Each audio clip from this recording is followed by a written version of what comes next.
Welcome to St. Andrew United Church of Christ, and to this time of our weekday reflection, a sacred pause in the middle of this first week after Easter. Listen to these words from a well-known hymn. Joyful, joyful, we adore thee, God of glory, Lord of love. Hearts unfold like flowers before thee, opening to the sun above.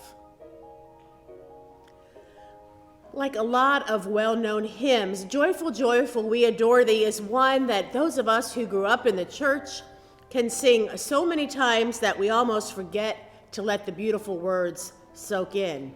And even if you didn't grow up in the church, chances are you've heard this hymn that has been sung in so many places, from cathedrals to churches to even showing up in Sister Act 2. Just in the first verse alone, there is such poetry to imagine our hearts unfolding like flowers before God, opening to the sun above. It's beautiful imagery, truly. Many have written of the experience of the hymn helping them through times of depression and difficulty as they were able to focus on the words that continue in that verse. Melt the clouds of sin and sadness. Drive the dark of doubt away. Giver of immortal gladness, fill us with the light of day. The writer of these beautiful lyrics was Henry Van Dyke, a noted church leader, a U.S. ambassador during the presidency of Woodrow Wilson. He was also a Navy chaplain and a prolific writer. Henry Van Dyke wrote the words of Joyful, Joyful, We Adore Thee. The tune, however, Hymn of Joy, comes from the final movement of Beethoven's Ninth Symphony, which was composed between the years 1817 and 1823. It took Beethoven 6 years, and it was his last and generally considered to be his greatest symphony, the Ninth. I found it interesting to discover that Beethoven was actually inspired for this work by a poem that was written by his German poet friend, Friedrich Schiller, who wrote a poem entitled Ode to Joy.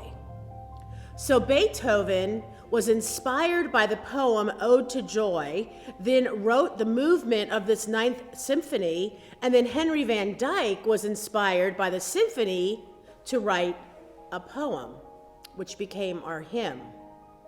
So a poem inspired music, and the music inspired a poem. No wonder it's so beautiful. One of the most moving things about this music to me also is to realize that Beethoven was almost completely deaf when he wrote it.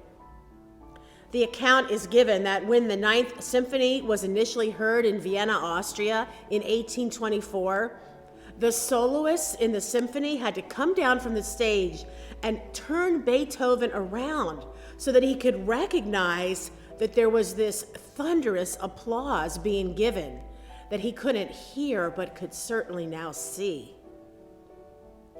And of course, as you will hear today, there have been many beautiful arrangements of the hymn written as well. I encourage you to look at the words again. Look it up in a hymnal if you have one at home, or by Googling the words online. You might use the words of this hymn as a morning prayer, or as an end-of-the-day prayer of gratitude, a way to remember that joy is one of the greatest gifts we have as humans, and it's a gift that is shared by nature, and it's a gift given by God. I've sung the hymn countless times, and I know most of the words by memory, but what I never knew until this week when I was writing this reflection was that the words that first inspired Beethoven to compose this piece. I want to share with you just a few of the words from the original poem, Ode to Joy, the poem that inspired the music that then inspired another poem, the hymn. These are the original words from Ode to Joy. Oh friends, no more of these sounds. Let us sing more cheerful songs, more songs full of joy. Joy, joy, joy, bright spark of divinity. And then it goes on a little further down the line in the poem. All creatures drink of joy at nature's breast. Just and unjust alike taste of her gift. Such inspiration behind this hymn. It truly is a gift.